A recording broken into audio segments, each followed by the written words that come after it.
It's not so difficult on beads, baubles, and jewels. Doreen Stevens of Fire Mountains joins me now, and we are going to talk about stone setting. And Doreen, I'm looking at the necklace that we're going to be talking about and working on, and I always think in the back of my mind that this type of setting, this type of jewelry, I need to go to a jewelry store to purchase. And you forget that you can make anything, even fine jewelry, you know. So let's talk about what we're going to do. These settings are wonderful. They take a lot of the heartache and the mystery out of setting both faceted stones and cabochons. They're simple, they're convenient because you can set faceted stones or the cabochons. Now, can you tell me a little bit about the difference between a faceted stone and a cabochon? Because many people can be confused on that. It is. We have to explain this a lot. This is a faceted stone, and this is the back and this is the front, and faceted stone are cut with a window of patterns on them, and it gives them really good sparkle and lots of flash. They're a little bit more dramatic in a stone set in a setting. These are cabochons, and cabochons are cut with a flat back and a dome top, and normally you'll see them both in a clear stone as well as an opaque stone. Generally, well, actually you'll see them in both. And they're both very easy to set, and you'll see here some examples. These back set mounts, I have both cabochons. This is an opal. I have both cabochon set and faceted stone set in them. This is the front of the mounting, the setting, and this is the back, and you can see it has 4 little prongs, and that's how easy they are to set. Yeah. You put your stone in and then press the 4 little prongs down. And you're going to show us how to do that. Yes, we are. Let's get started with our project, because I really want to learn how to do this. Okay, these are called back set mountings because you pretty much are going to set the stone from the back. Now, is there a reason we're working on this hard surface as opposed to Yes, something softer? we can't use those pads because they're a little bit more springy, and you want a pretty firm surface when you press that stone down so it doesn't bounce. Yeah, you want to make sure it's in there secure. Yes, yeah. So what you do is that the stone, this is the front of the mounting, so you want to put it face down, and then the stone is already face down, and these are blue topaz stones, so pretty much we're going to put it in there. They're great, and they're really a good fashion color. So what you're going to do after you put your stone is with the fleshy portion, after you put your stone in, you're going to put the fleshy portion, hold it with the fleshy portion of your fingers, and then very simply bend this little prong down. There's some bars and then also a prong. And now these are soft metal, so you don't want to press too hard because you can crack your stone, you can smash the setting. That's a so good very, tip. very simply, you just want to push that prong down. Now, I can use either a chain nose pliers on some of these settings. I can actually use my fingernail or a pencil eraser. It's really depending on what you're working with. Right. Good. So what you want to do is work all the way around the stone and press all 4 of the prongs down. This is just a 4-prong setting. Once you have all your prongs down, you want to give the stone a little shake.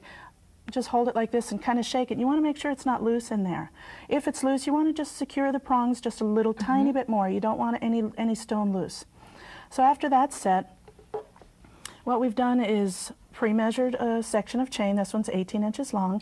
And I just slide the setting slide the chain through the bar of that setting. Then this is a special clasp, and it has a lobster claw on in the center, and then it has 2 crimps.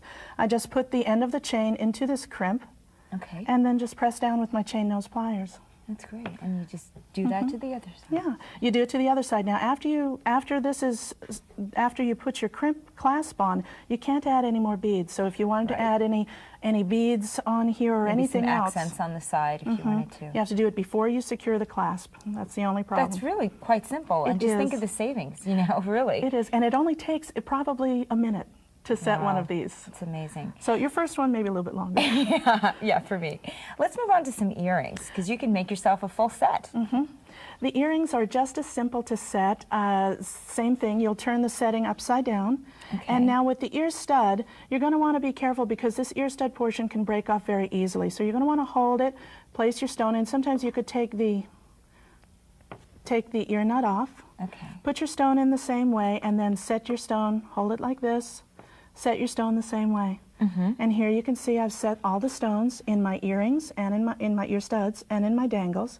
Then what you'll do is just attach them both with these jump rings, sterling silver jump rings, and the finished product looks like what we have there.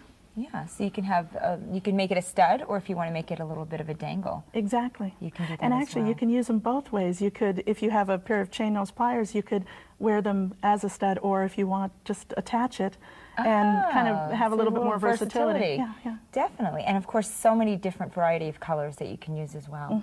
Now, I want to take some time to look at these gorgeous pieces that you brought with us. And I love the fact that it's not just silver. You can use gold and just the variety of stones. Let's get started with talking about some of these.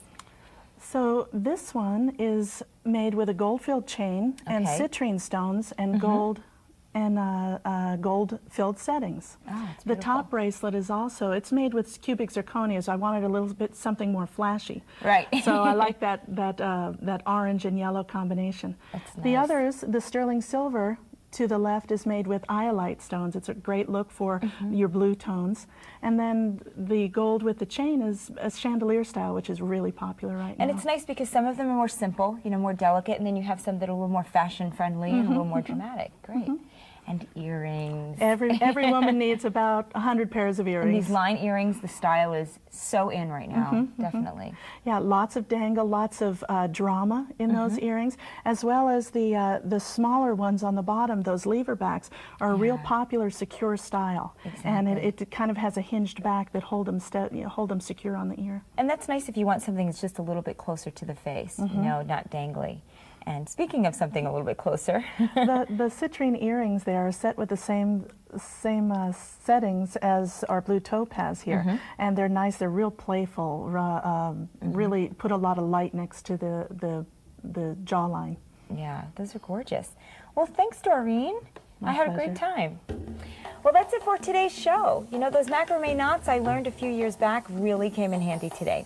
For next time, I think we should study up on our tips. That's not hints and tips, but actual beading tips. We have some great ideas for incorporating them into your jewelry. See you next time on Beads, Baubles, and Jewels.